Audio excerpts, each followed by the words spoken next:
Ce livre, il aurait dû être écrit depuis au moins 30 ans par les agences de l'État chargées d'informer les citoyens sur la valeur des médicaments. Il ne l'a pas été, c'est bien regrettable. Il s'agit, comprenez-le bien, d'un livre d'information, pas d'opinion. Tout ce qui est dit est référencé et résulte de notre expérience à tous les deux, Bernard Debré et moi, et à l'analyse de milliers de publications. En fait, rédigé en quelques mois, c'est un travail de 40 ans. Je l'ai écrit pour les patients, pour les éclairer, et pour les amener à poser des questions à la seule personne qui puisse leur répondre. Ce n'est pas un livre, ce n'est pas un dictionnaire, ce n'est pas Internet, c'est leur médecin.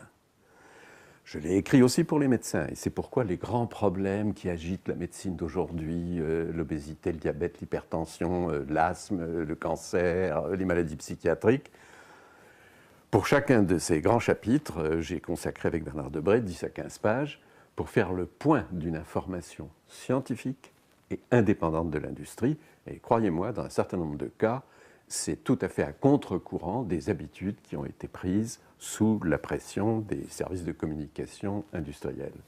Un exemple ? On en revient toujours au même exemple parce qu'il est caricatural et très violent, parce qu'il est vraiment à contre-courant.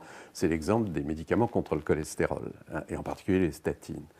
Bon, le problème, c'est que le cholestérol est une molécule noble, importante, vitale, qui joue un rôle essentiel dans plusieurs des fonctions de notre organisme, qu'elle n'est en aucune façon dangereuse. Ça n'est pas un déchet, qu'il soit à 1,60 g, à 2 g ou à 2,70 g, ça n'a rigoureusement aucune importance. Or, les statines ont été mises sur le marché en agitant le spectre. Le cholestérol va vous tuer. Le cholestérol n'a aucun rôle dans aucune pathologie. Dès lors, des médicaments qui abaissent le cholestérol sont efficaces. Ils abaissent le cholestérol, donc sont efficaces. Mais ils sont complètement inutiles parce que ça ne sert à rien de baisser le cholestérol. Voilà. Les choses sont simples. On est devant un médicament qui coûte à la France 2 milliards par an, qui est avalé par 3 à 5 millions de Français. À chaque instant, ça varie en fonction de l'ère du temps.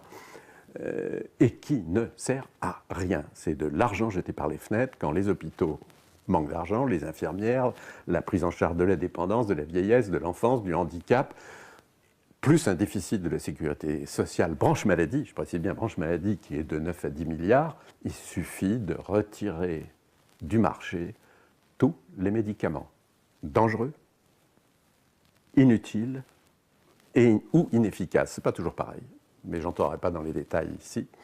Mais au total, le seul fait d'assainir ce qu'on appelle la pharmacopée, l'ensemble des médicaments, et de faciliter l'implantation des génériques en France, qui est freinée comme dans aucun autre pays.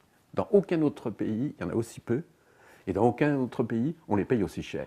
On les paye actuellement entre 2 et 10 fois plus cher que dans n'importe lequel des pays qui entourent la France. Il y a véritablement là un scandale absolu au plus grand bénéfice des industriels. Comment on en est arrivé là ? Laxisme et démagogie, incompétence et corruption. Peser la part de chacune, c'est difficile.